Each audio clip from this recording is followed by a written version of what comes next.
listening to On One Radio, the talk show podcast station, bringing you the current events and issues. All information and resources are based on the opinions of the host unless otherwise noted.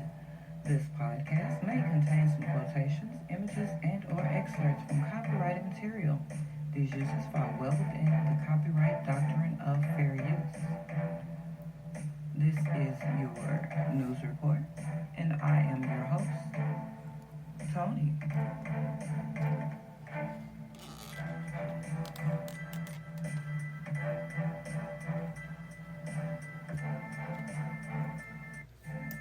Welcome. I am Tony Williams, and this is your news report brought to you by On One Radio, the talk show podcast station. Now, this is one for the headlines. Have you ever thought, those of you who go to bachelor parties or anything, and I'm pretty sure there are police like everywhere, and some police may be attending the bachelor party or whatever, but 9 times out of 10, it's, friend police.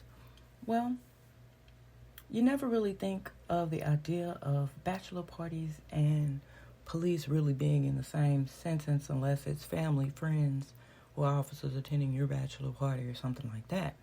But never would I have really thought that police would actually use bachelor parties as stings. Take a second to think about that. Police setting up fake bachelor parties as sting operations.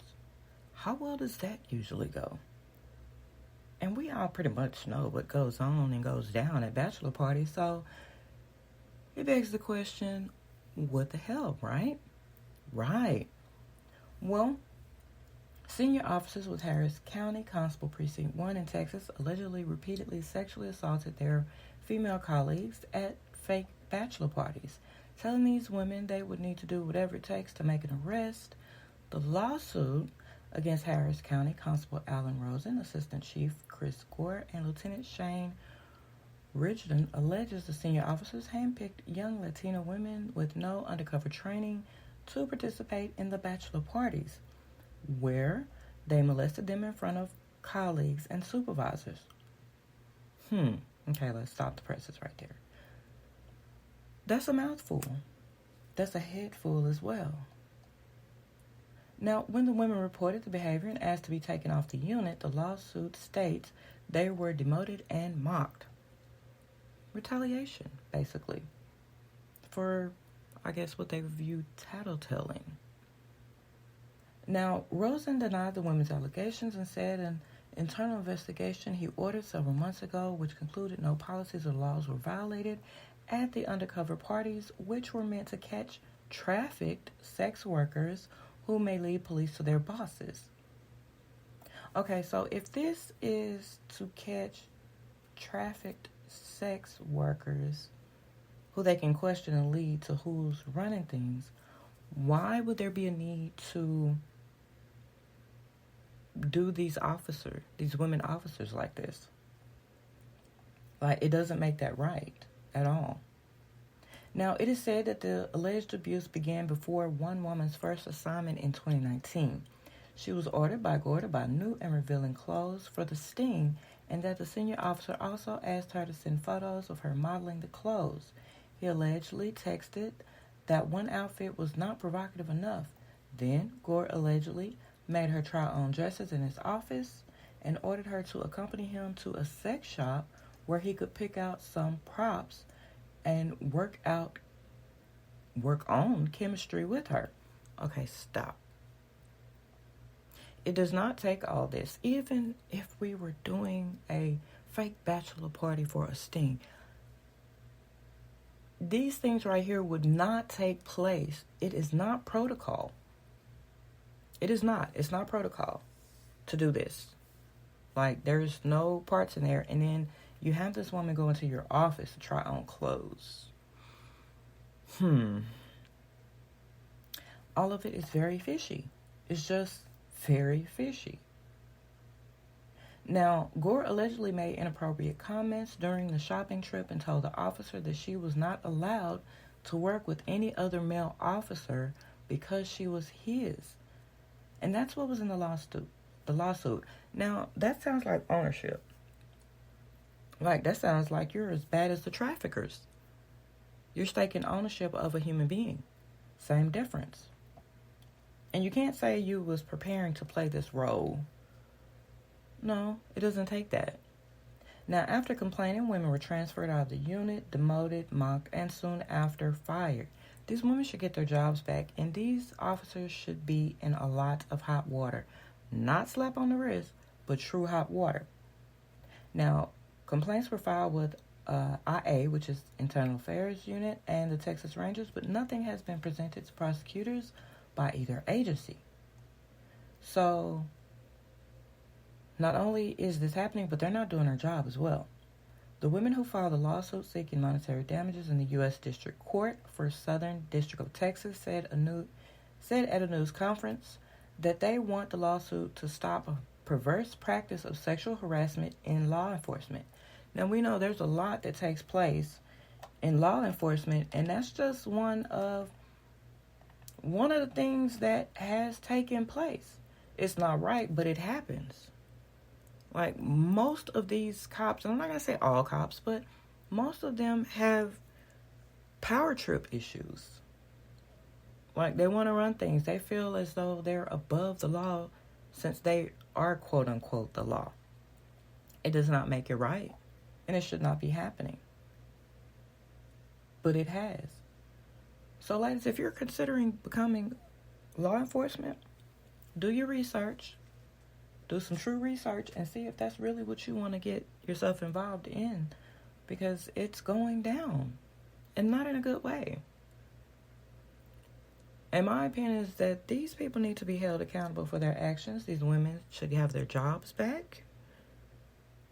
And there should be changes within the force to pretty much change this unit around, ship these people who have been working in this unit out, put new people in with new guidelines and regulations, and things should be recorded. I say this: record. There's your evidence right there. Record. Whatever takes place, record. Use your phone. It is your best friend. You can record voices, videos, whatever the case may be, to help prove your case. And I wish these women would have done so, because then there would have been proof. And they couldn't have been just, demoted and transferred and fired. Something would have had to be done about this. So, record. And I'll say it again, record. It is too much happening to not be recording what's taking place around you. And if it does not feel right, then it's not right. Then something needs to be done about it. It just does. Now, moving on to another story, influencers. Now, influencers could be someone like me who podcasts, YouTube, Instagram, TikTok. I mean, it's just so many areas where the title influencers can be used. Well, this situation here includes influencers and the Pfizer vaccine. How does that even go together, right? Yeah, I was wondering myself. The Pfizer BioNTech vaccine, produced by a German and American company, has by far been the most frequently administered coronavirus vaccine in France. But European influencers say they have been offered money to use their social media presence to discourage their millions of followers from receiving the Pfizer BioNTech coronavirus vaccine by a suspicious agency that French officials reportedly think could be linked to Russia. They think it could be linked to Russia. But according to the influencers, they were approached online and asked to tell their large followings that the Pfizer vaccine is dangerous and has sparked more deaths than one developed by AstraZeneca and Oxford University. Okay, so stop right there. Now, since the whole pandemic started, it's been so much misinformation, flat out wrong information to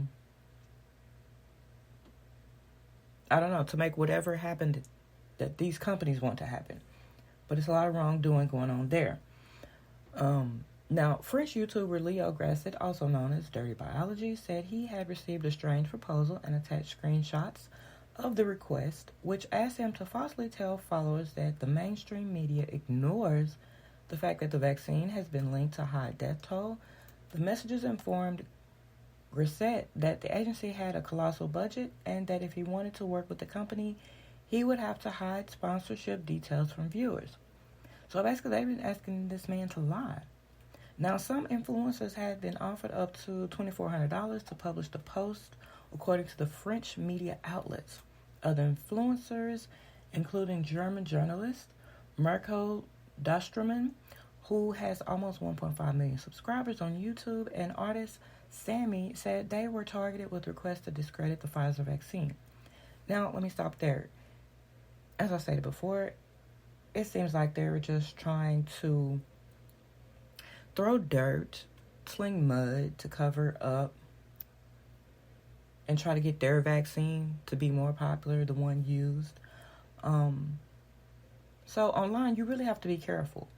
Now, he did state, as he warned social media users, that influential personalities were being targeted by conspirators who wanted to create vaccine skepticism. Well, you don't really have to do that because so many people are going to already naturally be skeptical on their own. So really, all of this was very unnecessary. And somebody could wind up, in jail behind this. So that is not cool at all. Now, European and U.S. regulators have not linked the Pfizer vaccine to any such effects. Now, the Wall Street Journal reported that the disinformation effort had triggered an investigation by French counterintelligence authorities to examine whether the Russian government orchestrated it or not. The self-proclaimed public relations agency behind the offer goes by the name of Pfizer and originally claimed to be based in London, although no records show it as registered there. On its website, the agency describes itself as influencer marketing platform. So influencers, if you're listening to this, please beware. Be careful. But does not offer contact details. Its Instagram account is private, and change that was recently made, according to The Guardian. Now, France was among the world's most vaccine skeptical nations when the vaccines were rolled out last year. At that time, about 60% of French were not inclined to get the shots, and the survey showed so. Although it is being used in multiple countries, Russia's Sputnik V vaccine has yet to receive approval from the European Union's Medicines Agency, which officials say is the result of a lack of adequate information.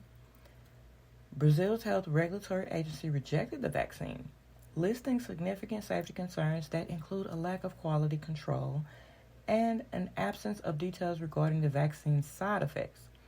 So you really have to be careful. Nowadays, people, they have big balls. Male or female, they have big balls, and they're trying to get over any way they can. And it sounds like, my opinion is this, it sounds like that they're just trying to get their vaccine to be the number one use, or whatever the case may be.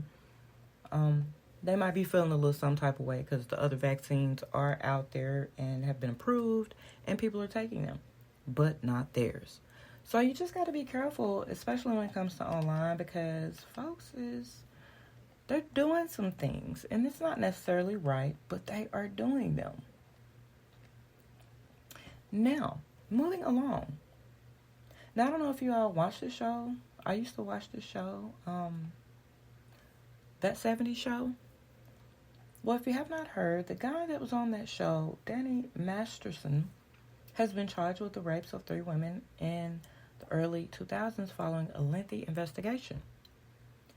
He is a noted member of the Church of Scientology and has repeatedly denied any wrongdoings. They're pretty much doing a cover-up on that. And we kind of know it's probably common sense now. When it comes to members of the Church of Scientology, they condone wrongdoings.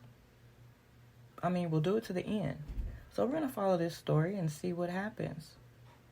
So until next time, take care. Be safe.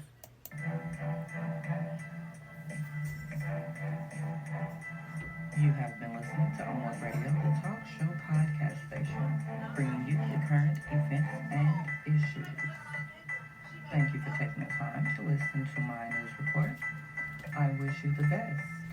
for more. You can find On One Radio on Facebook, YouTube. The name over there is Tony On One, and it is available on most of your favorite podcast sites and apps. If there is a news report that you would like to share, email onOneRadioTalk@gmail.com. Place it to the attention of news reports. Stay safe, take care, and be well. There's always another story.